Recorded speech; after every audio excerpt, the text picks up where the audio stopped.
नमस्कार साथियों, मेरा नाम है अशोक पांडे और मेरे चैनल जे अशोक पे आपका स्वागत है। फ्रेंड्स, आज हम एएफएम के मॉड्यूल डी में चैप्टर नंबर 35 का पार्ट 3 करेंगे और इसी के साथ ही चैप्टर आपका पूरा कवर हो जाएगा। इसमें हम थोड़ा सा डिटेल में और चर्चा करेंगे बजटरी कंट्रोल सिस्टम। पिछले पार्ट में भी पढ़ा है, यहाँ और डिटेल में चर्चा करेंगे। जीरो बेस बजटिंग क्या होती है, प्रोग्राम बजटिंग क्या होती है और परफॉर्मेंस बजटिंग क्या होती है, ये चीज़ें भी हम यहाँ पर सीखेंगे। ओके, तो स्टार्ट करें। अगर हम तो implementation of budgetary control system की हम यहाँ पर बात करेंगे। तो बेसिकली हमें क्या है, बजटरी कंट्रोल सिस्टम क्या होता है हमने पढ़ लिया है। यहाँ पर उसके कंपोनेंट देखने वाले हैं।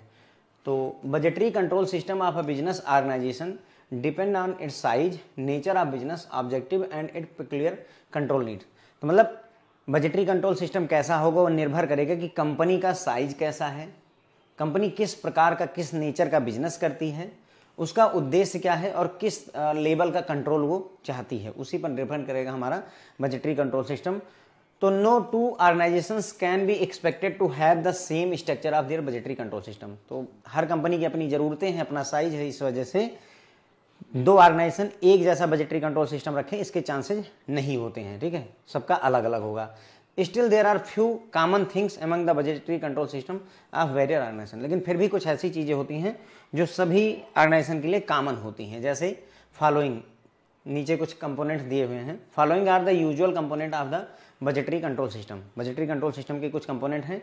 तो it is important to understand these component for implementing an effective budgetary control system in any organisation. तो इन कंपोनेंट के बारे में हमारे लिए समझना आवश्यक हो जाता है। तो हम यहाँ बजटरी कंट्रोल सिस्टम के कंपोनेंट की बात करेंगे। तो पहला कंपोनेंट है ऑर्गेनाइजेशन चार्ट। ठीक है, तो ऑर्गेनाइजेशन चार्ट क्या होता है फ्रेंड्स? ऑर्गेनाइजेशन चार्ट बेसिकली एक चार्ट बना हुआ होगा, ठीक है, जिसमें पता लगता है कि हाँ भाई ये एमडी हैं, इनके नीचे जो है आपके 3 ईडी काम करेंगे। ओके, यहाँ ईडी होंगे, यहाँ ईडी होंगे, इनके अंडर में जो है 3 जीएम या सीजीएम रिपोर्ट करेंगे, काइंड ऑफ दैट। ऐसा एक चार्ट बना होगा जिसमें हर एक की रोल्स और रिस्पॉन्सिबिलिटी लिखी होती है। बेसिकली ईडी क्या करेगा, एमडी क्या करेगा, बहुत थोड़ा सा ब्रीफ इंट्रोडक्शन। तो अगर अब इस चार्ट को देख लें तो पूरे ऑर्गेनाइजेशन का एक ब्रॉडर पिक्चर आपके दिमाग में बन जाती है कि हाँ ऑर्गेनाइजेशन में क्या चल रहा है। तो उसे ही ऑर्गेनाइजेशनल चार्ट कहते हैं। तो this chart shows the functional responsibility of each functional executive. हर एक अधिकारी को क्या रोल निभाना है उसको ये दिखाता है। चार्ट में हमें पता चल जाएगा ईडी का क्या काम है, सीजीएम का क्या काम है, जीएम का क्या काम है, वो हमें बता देगा। The delegation of authority to him and his relative position with the functional head. मतलब उनको क्या अथॉरिटी मिली हुई है, जो व्यक्ति है उसकी क्या जिम्मेदारियां हैं, उसकी क्या अथॉरिटी है और उसकी जो है अदर फंक्शनल हेड के मुकाबले क्या रिलेटिव पोजीशन है, मतलब ऊपर है, नीचे है, हायरार्की में कहाँ पर स्टैंड करता है। ये सारी चीज़ें आपको चार्ट देख करके पता चल जाती हैं। ठीक है, जैसे अपन फैमिली ट्री वगैरह अगर आपने देखा, फैमिली ट्री पूरा चार्ट होता है कि हाँ पहले पापा मतलब बड़े papa mummy, after that mother father हैं, फिर हम लोग हैं, फिर हमारे बच्चे हैं। उसी तरीके के ये चार्ट जैसा होता है। Okay, this chart list the functionaries responsibility for accomplishment of various distinct task specified in the budget. तो ये चार्ट क्या करता है, लिस्ट करता है फंक्शनरी जो होते हैं हमारे, यानी जो हमारे अधिकारी लोग हैं, उनकी क्या रिस्पॉन्सिबिलिटी है। ठीक है, रिस्पॉन्सिबिलिटी किस लिए है कि हमें जो बजट में हमने टास्क लिया है, बजट में हमने जो टारगेट लिए हैं उसको अकम्प्लिश करना है। उसी के बारे में ही ये बात चार्ट हमें पूरा लिस्ट करके बताता है कि फील्ड फंक्शनरी की रिस्पॉन्सिबिलिटी क्या रहने वाली है, ताकि वो उस रिस्पॉन्सिबिलिटी को निभा करके जो भी हमने बजट में प्लान बनाए हुए उसको अकम्प्लिश कर सके। ओके, फिर आता है फ्रेंड्स बजट सेंटर, दूसरा कंपोनेंट है। पहला ऑर्गेनाइजेशनल चार्ट हो गया, दूसरा फ्रेंड्स होता है बजट सेंटर। तो बजट सेंटर क्या होता है? अब budget centre means a section of the organization with clearly defined functions. The functions are as per the budget. अगर बजट सेंटर को ऐसे समझना चाहो फ्रेंड ना, तो सिंपल टर्म में समझना एक डिपार्टमेंट। जैसे बिजनेस में बहुत सारे department, sales department, purchase department, हमारा प्रोक्यूरमेंट डिपार्टमेंट हो गया, प्लानिंग डिपार्टमेंट, लोन डिपार्टमेंट, वैसे ही ये सारे बजट सेंटर हैं। ओके, तो budget centre means a section of the organisation. Organisation का एक सेक्शन, एक डिपार्टमेंट जिसके डिफाइंड फंक्शंस है, फिक्स है कि हाँ उनको ये काम करना है। The function as per budget, जो भी हमने बजट बनाया उसके हिसाब से हर एक को टास्क, रोल और रिस्पॉन्सिबिलिटी दी गई होती है। ठीक है, तो ये हमारा क्या हो गया, budget centre. Budget centre is monitored for the purpose of budgetary control. Budgetary control के लिए हम किसको मॉनिटर करेंगे? उसी बजट सेंटर को कैलकुलेट मतलब मॉनिटर करेंगे। जो हमारा हर एक डिपार्टमेंट कैसे परफॉर्म कर रहा है उसके लिए हम एक बजट सेंटर मतलब उसी मतलब डिपार्टमेंट कह लीजिए चाहे बजट सेंटर कह लीजिए, तो बजट सेंटर को ही हम मॉनिटर करते हैं बजटरी कंट्रोल के लिए कि हमारी जो चीज़ें जैसा चाहिए वैसा चलें, जैसा हमने सोचा था एक्चुअल परफॉर्मेंस हमारी बजट के परफॉर्मेंस के हिसाब से सही रहनी चाहिए। Actual performance of the budget centre is recorded under budgetary control and the variance from the budgeted figure is reported to the management. तो क्या होगा, जो एक्चुअल परफॉर्मेंस हो रही है किसकी, बजट सेंटर यानी डिपार्टमेंट की, उसको रिकॉर्ड किया जाएगा। और अगर कोई डेविएशन है, कोई वेरिएंस है, मतलब जैसा सोचा था, हमने 500 करोड़ का प्रॉफिट सोचा था और हम अभी 300 करोड़ का प्रॉफिट कमा रहे हैं, तो उस वेरिएंस को रिपोर्ट कर दिया जाता है किसको, मैनेजमेंट को। मैनेजमेंट को बताया जाएगा सर कि इस डिपार्टमेंट में इस बजट सेंटर में प्रॉब्लम चल रही है, आप इसको देखिए। समझ गए बात को। बजटरी कंट्रोल सिस्टम के लिए हमने वो एक शिप का एग्जाम्पल देखा था कि कैसे हमें सेल करना होता है, 7 समुंदर पार करने हैं तो क्या करना पड़ेगा। अब आता है फ्रेंड्स बजट का मैनुअल। जैसे जब आप टीवी खरीदते हैं, जब आप फ्रिज खरीदते हैं तो एक इंस्ट्रक्शन मैनुअल आता है, या रिमोट खरीदिए तो उसमें भी इंस्ट्रक्शन मैनुअल आता है कि कैसे, एलेक्सा खरीदिए इंस्ट्रक्शन मैनुअल आएगा कि कैसे ऑपरेट करना होता है। तो वही उसी तरीके से बजट मैनुअल में पूरा डेटा दिया होता है कि कैसे क्या काम करना होता है। The document setting out instructions and guideline relating to preparation and use of budget is known as budget manual. तो कैसे हम, तो ये सारी जानकारी फ्रेंड्स हमें मैनुअल से मिल जाती है कि मतलब उसमें मैनुअल में इंस्ट्रक्शंस दी होती है, गाइडलाइन दी होती है किससे, कैसे बजट को प्रिपेयर किया जाएगा और बजट को कैसे यूज में लाया जाएगा। ओके, जैसे अगर अपन एलेक्सा में फंस जाते हैं कि क्या करना है तो हम उसका मैनुअल देखते हैं कि हाँ ये बटन दबानी और ऐसे ऐसे प्रोसेस करेंगे तो ये रीबूट हो जाएगा, ऐसे वाईफाई से कनेक्ट कर सकते हैं, काइंड ऑफ दैट। तो उसी तरीके से ये बजट मैनुअल भी होता है, आपको पूरी डिटेल्स देता है। It's instruction and guideline pertain to the forms and records, responsibility of the persons, the procedure to be followed and the time schedule to be followed। मतलब इसमें क्या रहेगा, कौन कौन से फॉर्म्स लगेंगे, क्या रिकॉर्ड रहना चाहिए, व्यक्तियों की क्या रिस्पॉन्सिबिलिटी रहने वाली है, क्या प्रोसीजर फॉलो किया जाना चाहिए और जो प्रोसीजर है उसके लिए क्या टाइम शेड्यूल रहने वाला है, बजट कब बनना चाहिए, कितने दिन में तैयार हो जाना चाहिए, ये सारी चीज़ें आपका बजट मैनुअल में दी होती हैं। The intention behind the budget manual is to lay down in unambiguous term the procedure to be followed by the executive so that there is no confusion or resentment regarding these in future। तो budget manual बनाने का उद्देश्य क्या होता है कि हम पहले से ही टर्म्स और प्रोसीजर बता दें, मतलब जो हमारा प्रोसीजर उसमें क्या टर्म्स रहने वाले हैं उसको अनएम्बिगुअस, बिना किसी कंफ्यूजन के क्लियर कर दें भाई कि आपको ये काम करने हैं। अगर हमें पहले से ही पता है कि हमें कौन कौन से काम करने हैं तो कोई कंफ्यूजन नहीं रहने वाली है फ्यूचर में। इसी पर्पज से फ्रेंड्स बजट मैनुअल बनाए जाते हैं। अब आता है फ्रेंड्स हमारा अगला बजट कमेटी। बजट की कमेटी भी बनाई जाती है, 4-6 लोग इसके मेंबर होते हैं। तो master budget of an organisation can be assume to be combination of various individual budgets of all the budget centre in the organisation.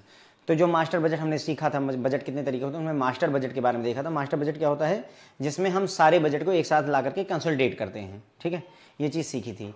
तो डिफरेंट जो हमारे बजट सेंटर्स होते हैं, बजट सेंटर का मतलब आप समझ गए होंगे, डिपार्टमेंट जैसे sales department, purchase department, procurement department, cash department, तो उन सभी डिपार्टमेंट का जो इंडिविजुअल वो होता है बजट होता है उसको आपस में कंसोलिडेट करके मास्टर बजट बनाते हैं। The budget these budget centre are functionaries या department are interrelated and budget of each can not be set in isolation. मतलब कहने का कि ये जो जितने भी हमारे डिपार्टमेंट्स होते हैं, जितने भी हमारे बजट सेंटर्स होते हैं, ये आपस में कनेक्टेड होते हैं, इंटर रिलेटेड होते हैं। हम किसी एक मतलब किसी एक जो है डिपार्टमेंट का अलग से बजट सेपरेटली नहीं बना सकते, आइसोलेशन में नहीं बना सकते। क्यों? They have to consult each other before finalising the budget. मतलब इनको एक दूसरे से कंसल्ट करना पड़ेगा, इससे पहले कि आप फाइनल करें अपने बजट को, आपको आपस में कंसल्ट करना पड़ेगा। उसका एक एग्जाम्पल भी इन्होंने दिया, जैसे सेल्स प्रमोशन डिपार्टमेंट में plan a budget for promoting new product. ठीक है, अब हो सकता है कि जो हमारा सेल्स को प्रमोट करने का डिपार्टमेंट है वो नए प्रोडक्ट को प्रमोट करने का बजट बनाए बैठा है, but it may turn out, मतलब लेकिन अब ये संभव है कि the production department will not be ready to produce the product in near future. ठीक है, तो हुआ क्या, प्रोडक्शन जो हमारा सेल्स प्रमोशन डिपार्टमेंट या जो हमारा प्रमोशन डिपार्टमेंट है वो रेडी है नए प्रोडक्ट का कि नए तरीके की एफडी आपके सामने आ रही है, लेकिन जो हमारा प्रोडक्शन डिपार्टमेंट है वो अभी रेडी ही नहीं है, उस प्रोडक्ट को ला करके तैयार ही नहीं है। जैसे मान लो माइक्रोसॉफ्ट एआई लाना चाहता है, अब एआई तैयार ही नहीं है, तुम प्रमोशन करिए पड़े हो कि नहीं हम एआई ला रहे हैं, एआई ला रहे हैं, तो प्रॉब्लमेटिक हुआ। तो इसलिए आपस में कंसल्ट कर लेना इनके लिए जरूरी होता है। Unless there is a coordination between the two departments the realistic budget for the organisation will not be finalise. जब तक कोऑर्डिनेशन ना हो दो डिपार्टमेंट्स के बीच में, तब तक जो है हम ये नहीं कह सकते कि जो है मतलब बजट को हम फाइनलाइज कर पाएंगे। कोऑर्डिनेशन होना ही चाहिए, जैसा अभी आपको एग्जांपल भी दिखाया। The budget committee consist of the representative of various department of the organisation. जो हमारी बजट कमेटी होती है, अब इन्होंने असली बात की कि बजट कमेटी जो होती है उसमें रिप्रेजेंटेटिव होते हैं डिफरेंट डिपार्टमेंट्स की, इन्हीं से मिलकर के हमारी कमेटी बनती है। This committee coordinate in preparing and finalising the budget. तो बजट कमेटी जो होती है ये कोऑर्डिनेट करते हैं आपस में बजट को फाइनलाइज करने में और उसे प्रिपेयर करने में।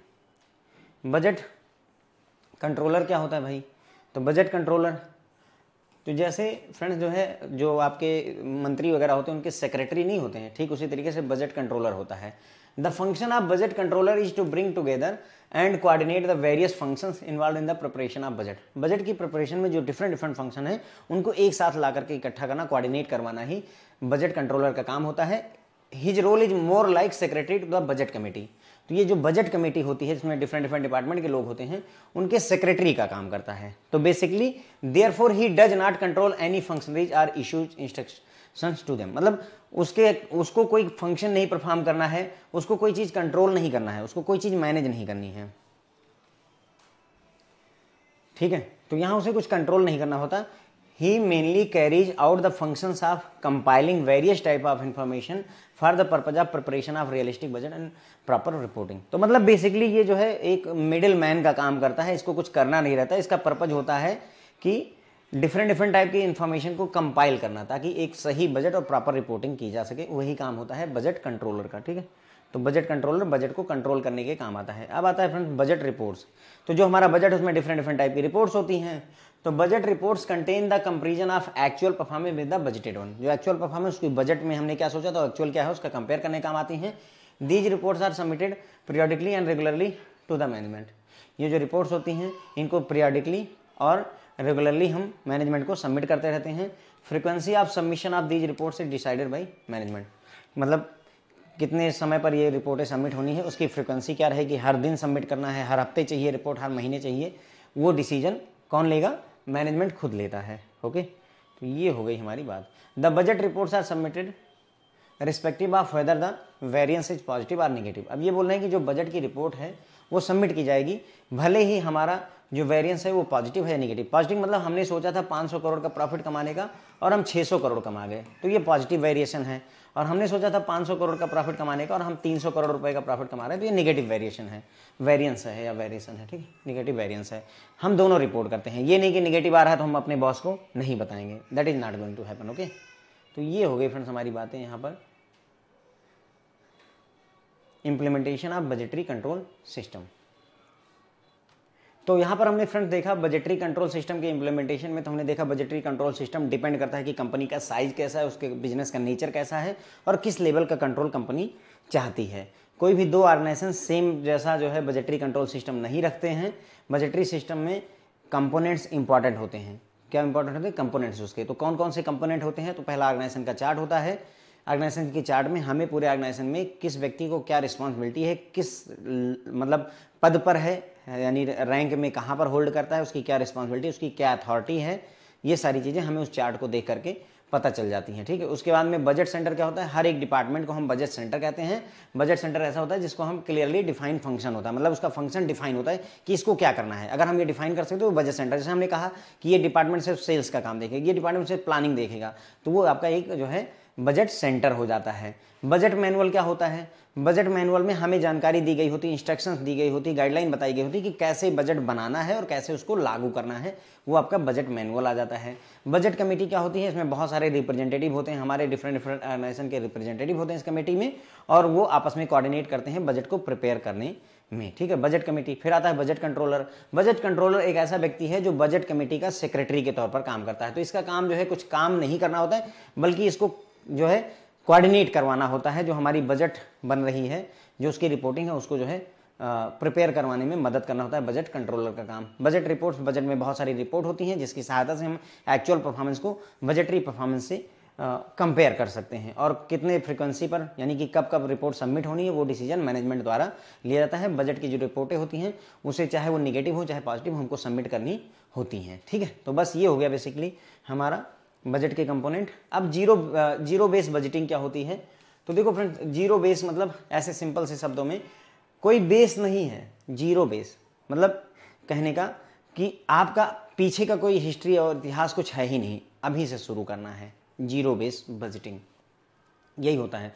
मतलब पहले का ऐसे समझ लो, कोई नया व्यक्ति आता है, पहले उसने जीवन में, उनके घर में सब लोग नौकरी करते थे या खेती बाड़ी करते थे, वो बिजनेस करना शुरू करता है, तो उसको तो पता ही नहीं ना कि क्या सीन है, बजट क्या होता है, क्या कहानी चली है। तो अगर ऐसा व्यक्ति जो है बजट बनाए तो वो जीरो बेस बजटिंग होता है। पीछे का कोई अनुभव ही नहीं है, एकदम नए सिरे से जीरो से शुरू करना, स्क्रैच से शुरू करना, जीरो बेस बजटिंग। क्लियर हो जाती बात? यही है the concept of zero base budgeting is a radically different concept for आप planning for future activity compare to the conventional budgeting.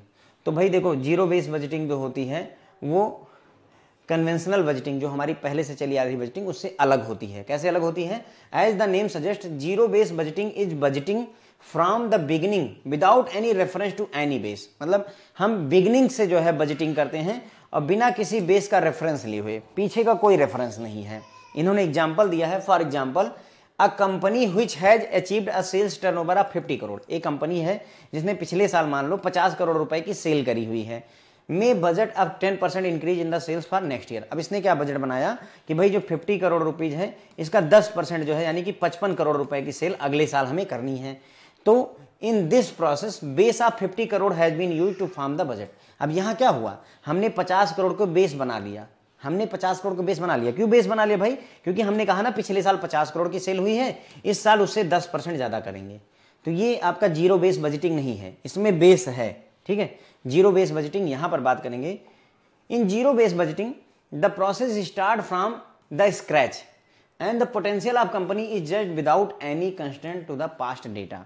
यहां पर क्या होता है जीरो बेस बजटिंग में, आपका जो प्रोसेस है वो स्क्रैच से शुरू होती है, एकदम मतलब नीचे से शुरू होती है, और कंपनी की क्या स्थिति रहने वाली है उसको पास्ट डेटा को छोड़ करके हम जज करते हैं। जैसे पिछले साल कंपनी का क्या परफॉर्मेंस था हमें मतलब ही नहीं, हम ये सोच रहे हैं, या मान लो एकदम नई कंपनी खुली है, तो चलो वो तो पिछली कंपनी थी, उसमें पता था कि हमने पिछले साल 50 करोड़ का बेचा, हमने नई कंपनी खोली, हमको तो पता ही नहीं कि हम 50 रुपए का बेच पाएंगे या 5 लाख का बेच लेंगे, राइट। अगर ऐसी बजटिंग करिए कि हमें ये नहीं पता कि हमने नई कंपनी खोली, हमको पता ही नहीं कितना कमा सकते हैं, हो सकता है 5 करोड़ कमा लें, हो सकता है 50,000 में ही पूरा साल निकल जाए। तो अगर ऐसा मतलब जो है हम बजट बनाएं जिसमें हमें पता ही ना हो कि पीछे क्या हुआ है, कोई बेस ही ना रहे, एकदम स्क्रैच से शुरू करें, तो उससे फ्रेंड जो है जीरो बेस बजटिंग कहा जाता है। अब इसमें एक बात और है कि without any constant of the past data. इसका मतलब यह है कि जरूरी नहीं कि कंपनी नई खुली हो, ऐसा भी संभव है कि कंपनी पहले से चली आ रही हो लेकिन हम पीछे वाले डेटा को कंसीडर ही ना करें। जैसे मान लो हो सकता है कंपनी 5 साल से चल रही है, इस बार 50 करोड़, अगले साल 45 करोड़ कमाया, फिर 20 करोड़ कमाया, फिर 100 करोड़ रुपए कमाया, इस तरीके से उसने 52 करोड़ रुपए कमाए हैं। ये सारा कमाई चल रही है, लेकिन इस साल का जो हम बजट बनाने जा रहे हैं, हमको इस डेटा से कोई लेना देना नहीं, हमने आंखें बंद कर ली, हमको मतलब ही नहीं इस डेटा से। हम एकदम नए सिरे से सोचेंगे कि हमारी कंपनी कितना पोटेंशियल रखती है, कितना जो है कमा सकती है, या कितना हम बजट बना सकते हैं। अगर हम ये डेटा इग्नोर करके चलें और फ्रेश तरीके से हम बजट बनाएं, तो फ्रेंड्स उसे हम बोलेंगे जीरो बेस बजटिंग। ठीक है, तो it is based on the premise that every rupee of expenditure requires justification. यहां पर हम क्या करते हैं, हम किस चीज को ध्यान में रखकर चलेंगे कि रुपए, जितना भी रुपए हम खर्च कर रहे हैं उसका जस्टिफिकेशन होना चाहिए। जो भी खर्चा किया उसके हिसाब से हमें पैसे निकालने हैं। अगर कंपनी 100 रुपए खर्चा कर रही तो 100 रुपए के बदले में कुछ ना कुछ कमाए, इस बात को हम ध्यान में रख करके चलेंगे। CIMA chartered institute of management accountants London ने बताया है zero base budgeting as a method of budgeting whereby all activities are reevaluated each time a budget is set. यहां पर क्या कह रहा है कि ये एक मेथड है बजटिंग का, जहां पर सारी एक्टिविटीज को रीवैल्यूएट किया जाता है। पहले से तो चला आ रहा है बिजनेस, लेकिन हम रीवैल्यूएट करते हैं हर बार जब भी बजट सेट किया जाता है। हर बार जब बजट सेट किया जाएगा, हर बार हम बजट बनाएंगे तो अपनी हर एक एक्टिविटी को रीइवैल्यूएट करेंगे। हम पुराने वाले डेटा पर नहीं जाएंगे, हम ये सोचेंगे हम क्या कर सकते हैं, तो वही अपना हो जाता है जीरो बेस बजटिंग। ठीक है, अब इसके कुछ कैरेक्टरिस्टिक्स होते हैं, तो क्या क्या होता है, तो under this each programme and each of the constituent part need fresh rationale for its inclusion in that year budget ignoring the fact that it has part of the budget of the previous year। मतलब यहाँ क्या होगा, हर एक programme या हर एक component जो हम इसमें इंक्लूड करेंगे उसके पीछे क्या वजह है, there should be rational, fresh rational for its inclusion in that year's budget. हम इस साल के बजट में इस पर्टिकुलर प्रोग्राम, इस पर्टिकुलर एक्टिविटी, इस पर्टिकुलर प्रोसेस को क्यों रख रहे हैं, क्यों इस कंपोनेंट को शामिल रख रहे हैं, उसका जस्टिफिकेशन, उसका कारण हमें देखना पड़ेगा। हम इस बात को भूल जाएंगे कि पास्ट में हमने इसको यूज किया हुआ है, पास्ट में ये रहा है, पास्ट में इस प्रोसेस को हमने बजट में रखा था, हो सकता है इस बार ना रखें क्योंकि हमें कोई कारण दिख नहीं रहा है। Okay, this means nothing is automatically carried over from the previous budget. इसका मतलब है कि कोई भी चीज ऑटोमेटिकली अगले बजट में नहीं चली जाती। पिछले बजट में अगर 16 आइटम पर हमने बात की थी तो हो सकता है इस बजट में हम केवल 13 आइटम पर बात करें और 3 छोड़ ही दें, या हो सकता है हम 1-2 और जोड़ दें, 14 आइटम की बात करें। ठीक है, it is possible. Instead each item is assessed for necessity. हर एक आइटम क्यों होना चाहिए बजट में, उसकी नेसेसिटी को हर बार हम चेक करते हैं। ये नहीं जैसे भारत सरकार बजट बनाती है तो एकदम फिक्स है, पैटर्न चला हुआ है, बजट का सेटअप है, भरा उसमें डेटा और निकल गए, लेकिन ऐसा यहाँ पर नहीं है। मतलब यहाँ पर जीरो बेस्ड बजटिंग में each of the budget objectives is also reexamined with a view to start things afresh. Budget का जो ऑब्जेक्टिव है उसको दोबारा से एग्जामिन किया जाता है ताकि हम फ्रेश शुरू कर सकें, और ये फिर जीरो से शुरू होता है, जीरो बेस्ड बजटिंग है। It requires review analysis and evaluation of the each programme in order to justify inclusion or exclusion from the budget. तो अगेन वही बात करें कि किसी प्रोग्राम को, किसी ऑब्जेक्टिव को, किसी उद्देश्य को हम क्यों इंक्लूड करें या ना करें, उसका डिसीजन लेना पड़ेगा। It compliments the existing process involve in the budgeting. Budgeting में जो भी प्रक्रिया चल रही है उसको कॉम्प्लीमेंट करता है, उसको ये सपोर्ट प्रोवाइड करता है। तो that is zero based budgeting.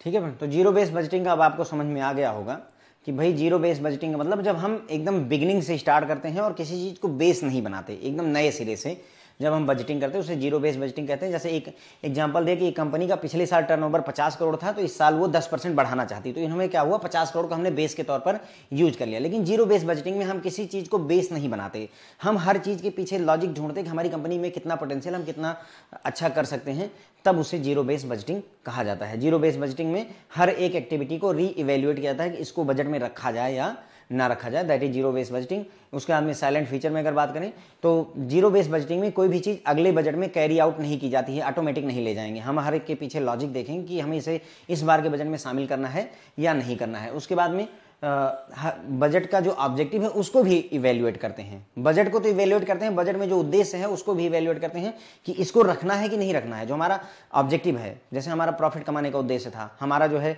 नई कंपनियां खोलने का उद्देश्य था, तो क्या हम इस बार भी नई कंपनी खोलने का उद्देश्य रखते कि नहीं रखते, तो उसको भी एग्जामिन किया जाता है और फिर डिसाइड किया जाता है कि इसको इंक्लूड करें या ना इंक्लूड करें। फिर बजटिंग की प्रक्रिया जो होती है उसमें कॉम्प्लीमेंट यानी कि जो है सपोर्टिंग का काम करता है ये। अब बात करते हैं फ्रेंड्स प्रोग्राम बजटिंग, ये भी बहुत आसान सा है। तो जीरो बेस्ड बजटिंग जहां पर हम किसी चीज को बेस नहीं बनाते, शुरू से शुरू करते हैं, जीरो बेस्ड बजटिंग हो गया। प्रोग्राम बजटिंग मतलब हम पूरा बजट नहीं बनाएंगे, एक पर्टिकुलर प्रोग्राम का बजट बनाते हैं। जैसे मान लीजिए आपको, आपके घर में शादी है, उस प्रोग्राम का आप बजट बनाएं, ठीक है, पूरे साल का बजट नहीं बनाना है, हमने एक पर्टिकुलर प्रोग्राम का बना लिया। या फिर आपके घर में जो है भगवान जी की कथा वगैरह सुनना चाहते हैं, मान लीजिए जो है कथा भागवत सुनना चाहते हैं, उस प्रोग्राम का बजट बना लेना, काइंड ऑफ आपका प्रोग्राम बजटिंग कहलाता है। अब ऑर्गेनाइजेशन के पॉइंट ऑफ व्यू से बहुत सारे टास्क होते हैं, जैसे ट्रेनिंग प्रोवाइड करनी है, अब उस ट्रेनिंग का प्रोग्राम, उस जो ट्रेनिंग प्रोग्राम है उसका बजट बनाना प्रोग्राम बजटिंग कहलाएगा। ओके, अब budget prepared for a specific activity और programme is called programme budget. एक मतलब जो है एक बजट जो प्रिपेयर किया जाता है किसी विशेष एक्टिविटी या प्रोग्राम के लिए, उसे हम प्रोग्राम बजट कह देते हैं friends. Okay, this budget includes the estimates targets related to the functions pertaining only to that specific activity और प्रोग्राम। तो इस बजट में क्या चीज़ें होंगी, सारी चीज़ें नहीं होती हैं, इंक्लूड करता है एस्टिमेट और target relating to that particular pertaining to that specific activity या प्रोग्राम। मतलब इसमें, इस बजट में हम केवल उन्हीं बातों को शामिल रखेंगे जो उस पर्टिकुलर एक्टिविटी या प्रोग्राम से संबंधित होती हैं। जैसे उदाहरण के लिए यहाँ दिया हुआ है, एक एग्जाम्पल देखा जाएगा तो क्लियर हो जाएगा। जैसे एक मैनेजमेंट इंस्टीट्यूट है, वो कंडक्ट कर रहा है special training programme for middle level executive, अपने मिडिल लेवल एग्जीक्यूटिव के लिए एक स्पेशल जो है ट्रेनिंग प्रोग्राम वगैरह अरेंज कर रखा है। लार्ज कंपनीज के जो मिडिल लेवल एग्जीक्यूटिव है उनके लिए एक ट्रेनिंग प्रोग्राम किसने, मैनेजमेंट इंस्टीट्यूट ने रखा हुआ है। ये प्रिपेयर करता है a budget of revenue and expenditure of conducting only that programme. तो ये क्या करेगा, एक बजट बनाएगा कि और उस प्रोग्राम को करने के लिए जो हम ये बड़ी कंपनियों के मिडिल मैनेजमेंट को बुलाएंगे, उनको ट्रेनिंग देंगे, उसके लिए कितना खर्चा और कितनी कमाई होने वाली, रेवेन्यू और एक्सपेंडिचर का कंडक्टिंग है ना, rather than having a budget covering all the programme of the institute. तो हम सारे प्रोग्राम को इंस्टीट्यूट में हो सकता है 100 प्रोग्राम हो साल के, हम उन सबको नहीं लेंगे, हम सिर्फ एक प्रोग्राम को यहाँ पर बजट बना लेते हैं। तो दैट इज बजटिंग। क्लियर हो गई बात। जैसे हमारे पास बहुत सारे कोर्स हैं, 4 कोर्स मैं आपको पढ़ाता हूँ, लेकिन एक पर्टिकुलर कोर्स का बजट अगर मैं बना लूँ तो वो प्रोग्राम बजटिंग हो गया एक तरीके से। Another example of programme budgeting is are specific programme like safety drive conducted by government body. तो जैसे गवर्नमेंट के द्वारा सेफ्टी ड्राइव वगैरह चलाई जाती है, सड़कों के किनारे लोग सुरक्षित रहें, तो उसके लिए जो प्रोग्राम चलाए जाते हैं वो भी हमारा प्रोग्राम बजटिंग का एक एग्जाम्पल हो सकता है। तो by looking at programme budget it can be easily found out in considerable detail what precisely will be carried out at what cost and with what expected result। तो अगर हम programme के बजट को देखें तो हमें बहुत आसानी से क्लियर हो जाएगा डिटेल में कि क्या करना है, कितना खर्चा लगेगा और क्या उम्मीदें की जाएं इस काम को करने से। जैसे ट्रेनिंग होनी है तो ट्रेनिंग कैसे करवाई जाएगी, उस ट्रेनिंग को करवाने में कितना खर्चा लगेगा और उस ट्रेनिंग का क्या रिजल्ट रहेगा, इन चीज़ों का हम एनालिसिस कर सकते हैं किसको, प्रोग्राम बजट को देख करके। ठीक है, तो क्लियर हो जाती है बात फ्रेंड्स। जो है प्रोग्राम बजट क्या होता है, जब किसी पर्टिकुलर प्रोग्राम के लिए, किसी पर्टिकुलर एक्टिविटी के लिए, स्पेसिफिक एक्टिविटी के लिए, विशेष एक्टिविटी के लिए, प्रोग्राम के लिए हम बजट बनाते हैं तो उसे प्रोग्राम बजट कहते हैं। जैसे उदाहरण के लिए कोई मैनेजमेंट इंस्टीट्यूट है, वो ट्रेनिंग करवा रहा है कंपनी के बड़े बड़े अधिकारियों की, ठीक है, तो उन अधिकारियों के लिए जो ट्रेनिंग प्रोग्राम के लिए बजट बनाया गया उसे हम क्या बोल सकते हैं, प्रोग्राम बजटिंग बोल सकते हैं। ठीक है, क्या बोलेंगे, प्रोग्राम बजटिंग। अगर पूरे इंस्टीट्यूट के सारे प्रोग्राम की बजट बना दें तो पूरे ऑर्गेनाइजेशन का बजट हो गया, लेकिन एक पर्टिकुलर उस ऑर्गेनाइजेशन में 100 प्रोग्राम होते हैं, उनमें से एक प्रोग्राम का बजट बनाना प्रोग्राम बजटिंग कहलाता है। दूसरा एग्जांपल के तौर पर अगर हम देखें तो गवर्नमेंट ऑफ इंडिया द्वारा जो सेफ्टी ड्राइव वगैरह चलाई जाती है, पुलिस डिपार्टमेंट द्वारा नशा मुक्ति अभियान चलाए जाते हैं, उन सबको भी हम यहाँ पर प्रोग्राम बजटिंग में ले सकते हैं। प्रोग्राम बजट जो है, अगर हम प्रोग्राम बजट को देखें तो हमें क्लियर हो जाता है कि भाई प्रोग्राम बजट कैसे, मतलब प्रोग्राम कैसे होने वाला है, कितना खर्चा लगने वाला है और इस प्रोग्राम से हमें क्या फ़ायदे होने वाले हैं। ठीक, तो ये हो गया फ्रेंड्स हमारा प्रोग्राम बजटिंग। तो आपका zero base budgeting, zero base budget में क्या होता है कि हमारे पास में बेस नहीं होता, पहले क्या हुआ मुझे मतलब नहीं, एकदम नए सिरे से हम सोचते हैं, एकदम नए सिरे से सोचते हैं, जीरो बेस बजटिंग है।